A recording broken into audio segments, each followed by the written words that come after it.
ನಮಸ್ಕಾರ, ವನಶ್ರೀ ಚಾನಲ್ಗೆ ಸ್ವಾಗತ. ವಿಡಿಯೋ ತಂದಾಯಿತು. ಬನ್ನಿ ಇವತ್ತು ಆಸೆ ಸೀರಿಯಲ್ ಹೇಗೆ ಮೂವ್ ಆಗುತ್ತೆ, ಏನು ಸ್ಟೋರಿ ನೋಡೋಣ. ಅದಕ್ಕಿಂತ ಮುಂಚೆ ನನ್ನ ವಿಡಿಯೋಕ್ಕೆ ಸಬ್ಸ್ಕ್ರೈಬ್ ಮಾಡಿಲ್ಲ ಅಂದರೆ ದಯವಿಟ್ಟು ಸಬ್ಸ್ಕ್ರೈಬ್ ಮಾಡ್ಕೊಳ್ಳಿ, ಹಾಗೆ ಒಂದು ಲೈಕ್ ಕೊಡಿ. ಮೀನಾ ಸೂರ್ಯ ಹೊರಟಿದ್ದಾರೆ ಬೈಕಲ್ಲಿ.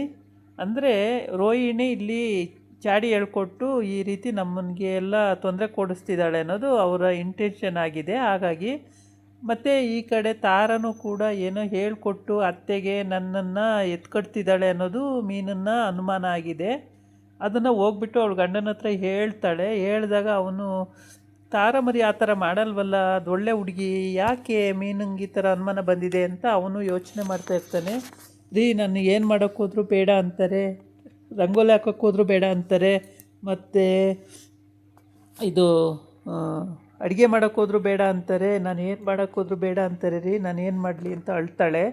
ಸರಿ ಬಿಡು, ಆಯಿತು, ಯಾಕೆ ಹಂಗೆ ವಿಚಾರಿಸೋಣ ಬಿಡು, ತಾರ ಮರಿ ಹಂಗೆ ಮಾಡಲ್ಲ ಅಂತ. ಆಮೇಲೆ ಹೋಗು, ಆಯಿತು, ನೀನು ಸ್ನಾನ ಮಾಡ್ಕೊಬರೋಗು ಅಂತ ಕಳಿಸ್ತಾನೆ. ಕಳಿಸ್ಬಿಟ್ಟು ಇವನು ಯೋಚನೆ ಮಾಡ್ತಾನೆ, ತಾರ ಆ ಥರ ಮಾಡಲ್ಲ, ಏನಕ್ಕೆ ಈ ಥರ ನಡೀತಾ ಇದೆ ಅನ್ನೋದನ್ನ ಯೋಚನೆ ಮಾಡಬೇಕಾಗಿದೆ ಅಂತ ಚಿಂತೆ ಮಾಡ್ತಾಯಿರ್ತಾನೆ. ಅಷ್ಟೊತ್ತಿಗೆ ತಾರಂಗೆ ಟೀ ಮಾಡಿಕೊಂಡು ತೊಗೊಂಡು ಬರ್ತಾಳೆ ಶಾಂತಿ. ಆಗ ಟೀ ಮಾಡ್ಕೊಂಡು ತೊಗೊಂಡು ಬಂದಾಗ ಅಡುಗೆ ಮಾಡೋಕ್ಕೆ, ತಿಂಡಿ ಮಾಡೋಕ್ಕೆ ಬರ್ತಾಳೆ ಬಿಡು, ಬಿತ್ರಿ ಬಂದು ಮಾಡ್ತಾಳೆ ಅಂತ ಶಾಂತಿ ಹೇಳ್ತಾಳೆ. ಅದಕ್ಕೆ ಅಯ್ಯೋ ಫಲ ಸಿಗಲ್ಲ, ನೀವೇ ಮಾಡಬೇಕು, ನಿಮ್ಮ ಗಂಡಕ್ಕೆ ತಾನೇ ಹುಷಾರಿಲ್ಲ, ನೀವೇ ಮಾಡಬೇಕು, ಅವ್ರು ಮಾಡಿದ್ರೆ ಫಲ ಹೇಗೆ ಸಿಗುತ್ತೆ, ನೀವೇ ಮಾಡಿ ಅಂತ ಹೇಳ್ತಾಳೆ.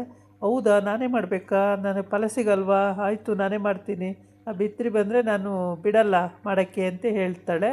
ಆಮೇಲೆ ಶಾಂತಿ ಬರ್ತಾಳೆ. ಮೀನಾ ಬಂದಾಗ ಹೋಗಿ ಮಾಡೋದು, ನೀನು ಅಡುಗೆನೂ ಮಾಡಬೇಡ, ತಿಂಡಿನೂ ಮಾಡಬೇಡ, ಹೋಗು, ನೀನು ಮಾಡಿದ್ದನ್ನ ತಿನ್ನಲ್ಲ ಅಂತ ಹೇಳ್ತಾಳೆ.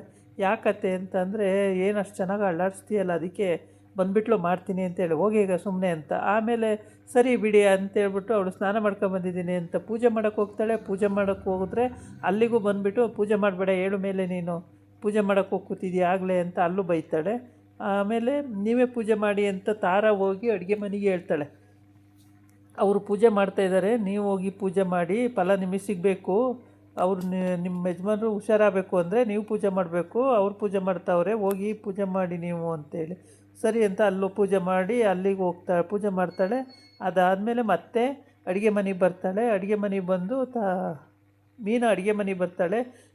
ಬರಬೇಡ, ಹೋಗು ಅಡುಗೆ ಮನೆಗೆ ಅಂತ ಅಲ್ಲೂ ಎದುರಿಸಿ ಕಳಿಸ್ತಾಳೆ. ಆಮೇಲೆ ಸರಿ ಆಯಿತು ಬಿಡಿ ಅಂತೇಳಿ ಅಲ್ಲಿಂದನೂ ಹೋಗ್ತಾಳೆ ಮೀನಾ. ಮಾಡ್ಕೊಳ್ಳಿ ಅಂತೇಳ್ಬಿಟ್ಟು ಹೋಗ್ತಾಳೆ. ಎಲ್ಲ ನಾನೇ ಮಾಡಬೇಕು, ನಂಗೆ ಸೊಂಟ ನಡ ಬಿದ್ದೋಗಿದೆ, ಅಲ್ಲಿ ಗುಡಿಸಿ ರಂಗೋಲೆ ಹಾಕಿ ನೀರು ಹಾಕಿ ರಂಗೋಲೆ ಹಾಕಿ ಅಲ್ಲಿ ಸೊಂಟ ಬಿದ್ದೋಯ್ತು, ಈಗ ಇಲ್ಲಿ ಒಳಗಡೆ ಬಂದರೆ ತಿಂಡಿ ಮಾಡಬೇಕು, ಅಯ್ಯೋ ಏನು ಮಾಡಲಮ್ಮ, ನಾನು ಒಬ್ಬಳ ಕೈಲಿ ಆಗಲ್ಲ, ನಾನು ಏನಮ್ಮ ಮಾಡಲಿ ಅಂತ ಹೇಳ್ತಾಳೆ. ಹಂಗಂದ್ರೆ ಆಗಲ್ಲ, ಫಲ ಸಿಗಬೇಕು ಅಂದರೂ ಮಾಡಲೇಬೇಕು, ಹೋಗಿ ಮಾಡಿ, ಮತ್ತು ಸುಮ್ಮನೆ ಇಷ್ಟು ಮಾಡಿದ್ದು ವ್ಯರ್ಥ ಆಗಿಬಿಡುತ್ತೆ ಅಂತೇಳಿ ತಾರಾ ಹೇಳ್ತಾಳೆ. ತಾರಾ ಒಳ್ಳೆ ಇಂಟೆನ್ಷನಿಂದನೇ ಹೇಳ್ತಾಳೆ. ಆದರೆ ಇವಳಿಗೆ ಅದು ಗೊತ್ತಾಗ್ತಿಲ್ಲ, ಶಾಂತಿಗೆ ಗೊತ್ತಾಗ್ತಿಲ್ಲ. ನನ್ನ ಒಳ್ಳೇದಕ್ಕೆ ಹೇಳ್ತಾವಳೆ ಅಂತ ಶಾಂತಿ ತಿಳ್ಕೊಂಡವಳೆ. ಆದರೆ ಇಲ್ಲಿ ಮಾಡ್ತಾಯಿರೋದೆಲ್ಲ ಮೀನಿಗೆ ಒಳ್ಳೇದಾಗಲಿ ಅಂತಲೇ, ಮೀನಿನ ಪರವಾಗಿಯೇ ಅವಳು ಮಾಡ್ತಾಯಿರ್ತಾಳೆ ಪ್ರತಿಯೊಂದನ್ನು. ಮೀನಿಗೆ ಅದು ಗೊತ್ತಾಗ್ತಿಲ್ಲ, ತಾರ ಹೇಳ್ಕೊಡ್ತಿದ್ದಾಳೆ, ಅತ್ತೆ ಹಿಂಗೆ ಅಂತಿದ್ದಾರೆ ಅನ್ನೋದು ಇವಳಿಗೆ ಅನುಮಾನ ಬಂದುಬಿಟ್ಟಿದೆ. ಆಯಿತು ಮಾಡ್ಕೊಳ್ಳಿ ಅಂತ ಅಲ್ಲೂ ಇಟ್ಲು, ಅವಳ ಪಾಡಿಗೆ ಅವಳು ಹೋಗ್ತಾಳೆ. ರೂಮಲ್ಲಿ ಹೋಗಿ ಅಲ್ಲಿ ಸೂರ್ಯನ ಹತ್ರ ಹೇಳ್ಕೊಂಡು ಬೇಜಾರು ಮಾಡ್ಕೋತಾಳೆ. ಆಮೇಲೆ ಸರಿ ಅಂತ ಆಯಿತು. ಇವರಿಬ್ಬರೂ ಅಲ್ಲಿ ತಾರ ಮುಖ ನೋಡ್ತಾಳೆ. ಮೀನಾ ಬೇಜಾರಾಗಿರೋದು ಗೊತ್ತಾದ್ರೂ ರೆಸ್ಟ್ ಮಾಡಲಿ ಅನ್ನೋದು ಅವಳ ಉದ್ದೇಶ ಆಗಿರುತ್ತೆ. ಯಾವಾಗಲೂ ಕೆಲಸ ಮಾಡ್ತಾನೇ ಇರ್ತಾರೆ ಇವರು ರೆಸ್ಟ್ ಮಾಡಲಿ ಅನ್ನೋದು ಅವಳ ಉದ್ದೇಶ ಆಗಿರುತ್ತೆ. ಶಾಂತಿ ಯಾವಾಗಲೂ ಬಾಯಿ ಜೋರು ಮಾಡ್ಕೊಂಡೇ ತಿರುಗ್ತಾ ಇರ್ತಾಳೆ, ಚೆನ್ನಾಗಿ ಕೆಲಸ ಮಾಡಲಿ ಅನ್ನೋದು ಆಗಿರುತ್ತೆ ಅಮ್ಮನೇ ತಾರಂಗೆ. ಆಮೇಲೆ ಅಲ್ಲ, ಇವ್ರನ್ನಿಬ್ಬರನ್ನ ಕಂಡ್ರೆ ಯಾಕೆ ನಿಮಗೆ ಆಗಲ್ಲ ಅಂತ ಕೇಳ್ತಾಳೆ. ಅದಕ್ಕೆ ಅದು ಏನಮ್ಮ ಹೇಳಲಿ, ಆ ಸೂರ್ಯನ ಕಂಡೆ ಅಂದರೆ ನನಗೆ ಅಷ್ಟು ಪಿತ್ತ ನತ್ತಿಗೆ ಇರುತ್ತೆ, ಅವ್ನು ಕಂಡ್ರೆ ನನಗಾಗಲ್ಲ ಅಂಥ ಕೆಲಸ ಅವ್ರು ಏನು ಮಾಡಿದ್ದಾರೆ ಹೇಳಿ ನೋಡೋಣ ಅಂತಾಳೆ. ಹೇಳ್ತಾಳೆ, ಹೇಳಬೇಕು ಅಂತಿರ್ತಾಳೆ. ಅಂಥ ಕೆಲಸ ಮಾಡಿದಾನ, ಮಾಡಿರೋದು ಎಂಥ ದರಿದ್ರ ಕೆಲಸ ಮಾಡಿದ್ದಾನೆ ಅಂತ ನಿನ್ಗೆ ಗೊತ್ತಾಗ್ಬಿಟ್ರೆ ನೀನು ಏನರಲ್ಲಿ ತಗೊಂಡು ಹೊಡಿತೀಯೋ ಅಷ್ಟು ಸಿಟ್ಟು ಬರುತ್ತೆ, ಅವ್ನ ಮುಖ ನೋಡಿದ್ರೆ ನಂಗೆ ಸಿಟ್ಟು ಬರುತ್ತೆ ಅಂತ ಹೇಳ್ತಾಳೆ. ಅಂಥ ಕೆಲಸ, ಸಿಟ್ಟು ಬರೋ ಅಂಥ ಕೆಲಸ ಅವ್ರು ಏನು ಮಾಡಿದ್ದಾರೆ ಅಂತೇಳ್ಬಿಟ್ಟು ಬಾಯಿ ಬಿಡಿಸ್ಬೇಕು ಅಂತಲೇ ಇದ್ದಾಳೆ.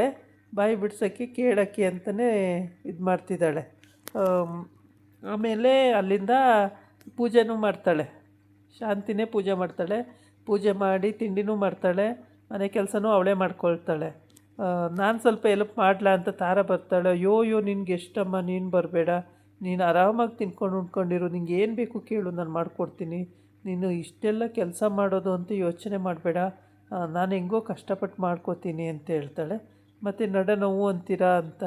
ಅಯ್ಯೋ ಏನಮ್ಮ ಮಾಡೋದು, ಅದಕ್ಕೆ ಬಂದು ಗೆಸ್ಟ್ಗಳ ಹತ್ರ ಕೆಲಸ ಮಾಡ್ಸೋಕ್ಕಾಗುತ್ತಾ, ಮಾಡ್ತೀನಿ ಬಿಡಮ್ಮ, 3 ಜನ ಸೊಸೆಯರು ಬಂದು ಉಪಯೋಗ ಇಲ್ದಂಗೆ ಆಗೋಗಿದೆ ನನಗೆ, ಎಲ್ಲ ನಾನೇ ಮಾಡಬೇಕಾಗಿದೆ, ಏನು ಮಾಡೋಕ್ಕಾಗುತ್ತೆ ಅಂತ ಹೇಳ್ತಾಳೆ. ತಾರ ಒಳೊಳಗೆ ನಗ್ತಾ ಇರ್ತಾಳೆ. ಯಾವಾಗಲೂ ಮೀನನ್ನು ಒಬ್ಬರನ್ನೇ ಗೋಳಿಕೊಂತೀರ ನೀವು, ಹಂಗಾಗಿ ಈಗ ಮಾಡಬೇಕು ಅಂತ. ಈ ಕಡೆ ವಿಶಾಲಾಕ್ಷಿ ಚಂಡಿ ಚಾಮುಂಡಿ ಅವತಾರ ತಾಳ್ತಾ ಇದ್ದಾಳೆ.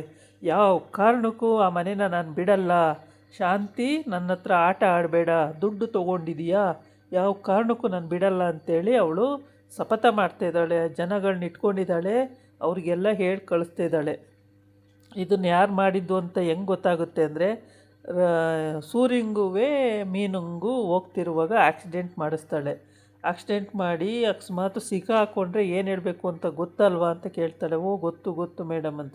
ಸರಿ ಹಂಗೆ ಮಾಡಿ ಅಂತ ಕಳಿಸ್ತಾಳೆ. ಸಿಕ್ಕಾಕೊಂಡ್ರೆ ರೋಹಿಣಿ ಮೇಲೆ, ಅಥವಾ ಔಟಾದರೆ ಏನು ಯಾವುದೂ ಇದಿಲ್ಲ ಅಂತ ಹಿಂಗೆ ಅವ್ರದ್ದು ಇಂಟೆನ್ಷನ್ ಆಗಿರುತ್ತೆ. ಆಮೇಲೆ ಸರಿ ಮೇಡಮ್ ಅಂತ ಹೇಳ್ಕೊಂಡು ಹೋಗ್ತಾರೆ. ಹೋಗ್ಬಿಟ್ಟು ಅಲ್ಲಿ ಕುಸ್ತಿ ಆಡ್ತಾರೆ, ಫೈಟಿಂಗ್ ಆಗುತ್ತೆ, ಆಕ್ಸಿಡೆಂಟ್ ಆಗುತ್ತೆ. ಆಮೇಲೆ ಸೂರ್ಯ ಇಟ್ಕೊಂಡು 4 ಕೊಡ್ತಾನೆ ಎಲ್ಲರಿಗೂ. ಕೊಟ್ಟಾದಮೇಲೆ ಯಾರೋ ಕಳಿಸಿರೋದು ನಿನ್ನನ್ನು ಅಂತ ಬಾಯಿ ಬಿಡಿಸ್ತಾನೆ ಒಬ್ಬನ್ನ. ಆವಾಗ ರೋಹಿಣಿ ಅಂತ ಹೆಸರು ಹೇಳ್ಬಿಡ್ತಾರೆ. ರೋಹಿಣಿ ಇಂಥ ಕೆಲಸ ಮಾಡ್ತಾಳಾ, ಇದು ನಂಬಕ್ಕೆ ಆಗಲ್ವೇ, ರೋಹಿಣಿಗೆ ಇಷ್ಟೊಂದು ಧೈರ್ಯ ಎಲ್ಲಿದ್ದೆ ಅಂತ ಹೇಳ್ಕೊಂಡು ಇವಾಗ ಹೆಂಗೂ ಅವ್ರಿಗೂ ಕಿತ್ತಾಟ ನಡೀತಿದೆಯಲ್ಲ, ಅದಕ್ಕೂ ಮಾಡಿರ್ಬೋದು ಅಂತೇಳ್ಬಿಟ್ಟು ಅವ್ರೇನು ಮಾಡ್ತಾರೆ, ಕುತ್ಕೊಬಾ ಮೀನಾ ಇಲ್ಲಿ ಅಂತೇಳಿ ರೋಹಿಣಿ ಮನೆಗೆ ಹೋಗ್ತಾರೆ. ಇಬ್ಬರು ಗಂಡ ಹೆಂಡ್ತಿ ರೋಹಿಣಿ ಮನೆಗೆ ಹೋದಾಗ ರೋಹಿಣಿಗೆ ಬೈತಾರೆ. ಬೈದಾದ್ಮೇಲೆ ನಾನಲ್ಲ ಅದು ಮಾಡಿಸಿರೋದು ಅಂದರೆ ನೀನಲ್ಲ ಅಂತ ಗೊತ್ತಾಯ್ತು, ಅವ್ನು ಹೇಳ್ದ ರೌಡಿ ಅಂತ ಹೇಳ್ತಾರೆ. ಆಮೇಲೆ ಆ ಮಗು ಅಡ್ಡ ಬಂದುಬಿಡುತ್ತೆ. ಅಂಕಲ್ ನನಗೆ ಅಪ್ಪನೂ ಇಲ್ಲ ಅಮ್ಮನೂ ಇಲ್ದಂಗೆ ಮಾಡ್ತೀರಾ ಅಂಕಲ್, ಅಮ್ಮನ್ನ ಏನು ಮಾಡಬೇಡಿ ಅಂಕಲ್ ಅಂತ ಬರುತ್ತೆ. ಆ ಮಗು ಅಂಕಂತ ಕೇಳುವಾಗ ಅವ್ರಿಗೆ ಹೊಟ್ಟೆ ಉರಿದು ಹೋಗ್ಬಿಡುತ್ತೆ. ಸರಿ ಬರ್ರಿ ಅಂತೇಳಿ ಭುಜದ ಮೇಲೆ ಕೈ ಹಾಕ್ತಾಳೆ ಮೀನಾ. ಆಮೇಲೆ ಸರಿ ಅಂತೇಳ್ಬಿಟ್ಟು ಅವನು ಬೇಜಾರಾಗಿ ಎದ್ದು ಆಯಿತು ಅಂತೇಳಿ ಎದ್ದು ಹೋಗ್ತಾನೆ. ಆ ರೋಡಲ್ಲಿ ಬರ್ತಾ ಇರ್ಬೇಕಾದ್ರೆ ಇವರಿಬ್ಬರು ಮಾತಾಡ್ಕೊಂಡು ಬರ್ತಾ ಇರ್ತಾರೆ. ಮತ್ತು ಈ ಕೆಲಸ ಯಾರು ಮಾಡಿರೋದು, ರೋಹಿಣಿ ನಾನು ಮಾಡಿಲ್ಲ ಅಂತಾಳೆ ಅಂತ. ಆ ಕಡೆ ರೋಹಿಣಿ ಅವಳು ಯೋಚನೆ ಮಾಡ್ತಿರ್ತಾಳೆ, ಈ ಕೆಲಸ ಯಾರು ಮಾಡಿಸಿರೋದು, ವಿಶಾಲಾಕ್ಷಿನೇ ಮಾಡಿಸಿರೋದು, ನನ್ನ ಹತ್ರ ಹಿಂಗೆ ಮಾತಾಡ್ತಿದ್ಲಲ್ವ, ಅವಳೇ ಮಾಡಿರೋದು ಅಂತ ಅವಳಿಗೂ ಗೊತ್ತಾಯಿತು. ಈ ಕಡೆ ಇಲ್ಲಿ ರೋಡಲ್ಲಿ ಬರ್ತಾ ಇರ್ತಾರೆ, ಯಾರು ಮಾಡಿರ್ಬೋದು ಅಂತ ಅಂದಾಗ ಕೊನೆಗೆ ರೋಹಿಣಿನೇ ಈ ಕೆಲಸ ಮಾಡಿರೋದು ಅಂತ ಇವ್ರಿಗೂ ಕನ್ಫರ್ಮ್ ಆಗುತ್ತೆ. ಇವರು ಅದನ್ನೇ ಯೋಚನೆ ಮಾಡ್ತಾ ಬರ್ತಾ ಇರ್ತಾರೆ.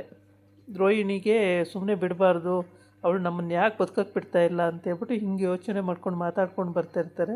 ರೋಹಿಣಿ ಹಿಡ್ಕೊಂಡ್ರೆ ಇವಾಗ ವಿಶಾಲಾಕ್ಷಿನೂ ಸಿಕ್ಕಾಕೋತಾಳೆ.